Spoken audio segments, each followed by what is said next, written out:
नमस्कार विद्यार्थी मित्रांनो, आज आपण टक्केवारी कशी काढायची हे शिकणार आहोत. उदाहरण बघूया आपण.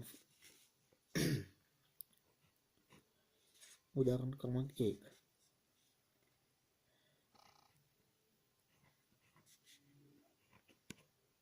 पाचशेचे 25% म्हणजे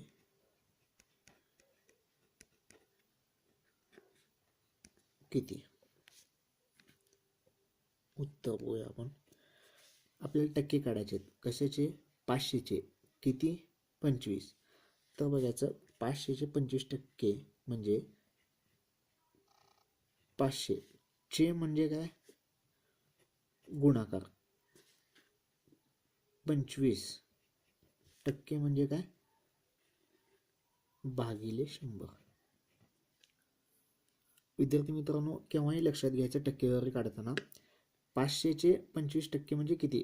500 असंच तसं लिहायचं. चे म्हणलं की काय येणार? गुणाकार.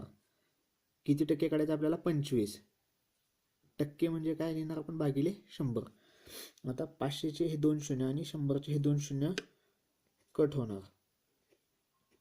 गणितातलं बेसिक आहे, हे सर्वांना माहीत असलं पाहिजे.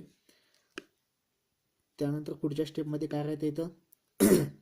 5 गुणिले 25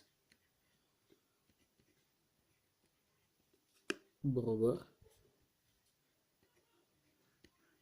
125. समजलं? म्हणजे काय?